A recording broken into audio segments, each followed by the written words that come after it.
able to be used by me because of his brokenness. Moses was willing to listen and obey God. The brokenness that you feel inside, and I know that there are people that are broken. I talk to pastors, I talk to people. You are broken. And you feel like that you are in a desert, and you feel like that God has totally abandoned you. You feel like you're Humpty Dumpty. You know, nothing that you do, nothing that you say, no one can come and make you whole again.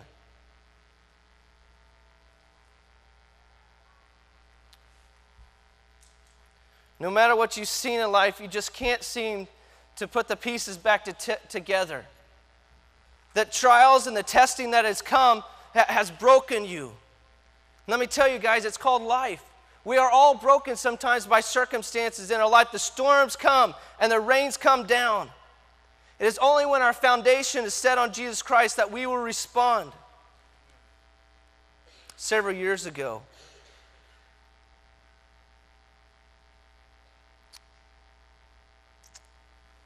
a lot of you may know, if you've been around for a while, several years ago, Lisa and I lost a baby. And we were broken. Lisa was broken because of the loss, and I was broken because I saw the brokenness of Lisa. It broke our family. I've never seen my father-in-law cry before, and I haven't seen him since, until we broke the news of losing the baby. When we told my parents, my dad was strong, but my mom confessed to me later that on the way home that he broke down too. Life sometimes happens. Sometimes we don't know why it happens. But let me tell you guys, it was from this church. It was from the grace of God, and it's from people who have been through that. Meredith Folkers was at the doctor's office that day when Lisa found out, and took Trenton and played with him for a while Lisa, dealt with it, with the loss. Peggy Sue Bird, if you guys know, she's a lady from the community, has lost several children through miscarriages.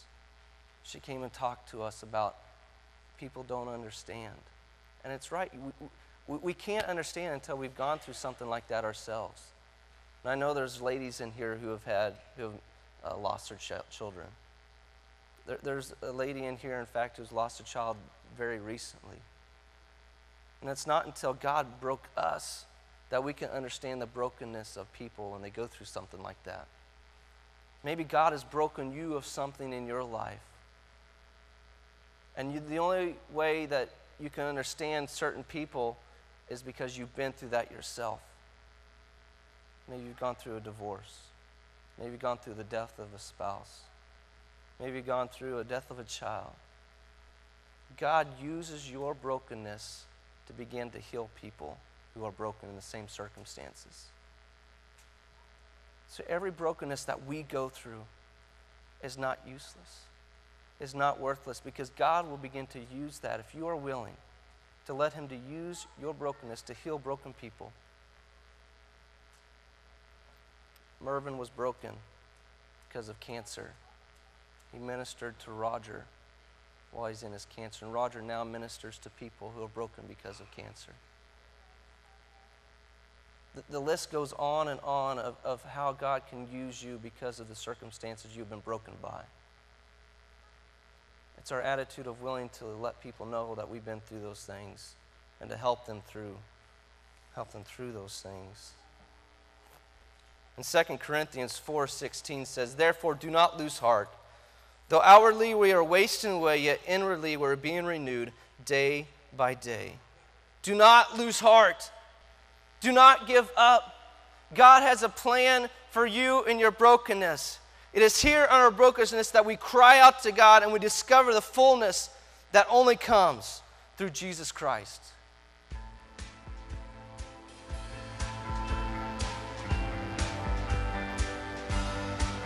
Life is, at times, good, comfortable, rewarding. It's that feeling of being full. Things are going in the right direction.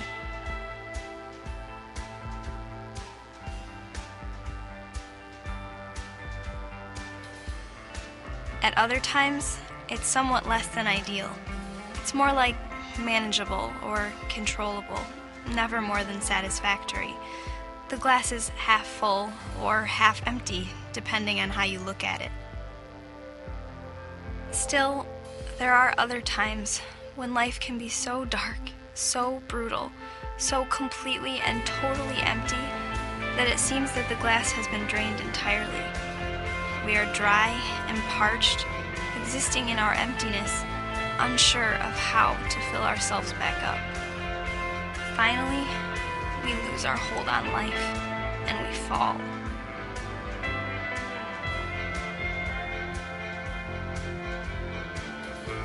Our lives become broken and shattered, and we feel like nothing can put us back together. Yet, it is here in our brokenness, in our desperation, that we cry out to God. It is here, in our complete and hopeless emptiness, that we discover the fullness that only comes from Jesus Christ.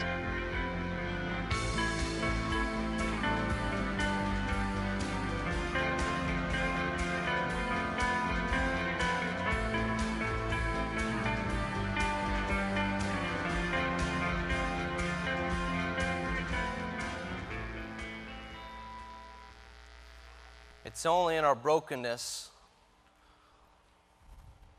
that we are useful to God. For without brokenness, we are useless. Just like that horse that my grandfather bought for me several years ago, it served no purpose to me. If I couldn't get on its back, if I couldn't ride it, I mean, it looked beautiful. It's a nice-looking horse, but it had no purpose. It served no purpose for me. It was totally useless. If we refuse to be broken by God and let God's word penetrate our hearts, we are useless for his purpose. The reason we are here is to fulfill the purpose of God, to go out and spread the good news. And if we are not broken before him, God cannot use us. If we are prideful, God cannot use us. If we are self-centered, God cannot use us. If we flat out refuse to be used by God, we are useless.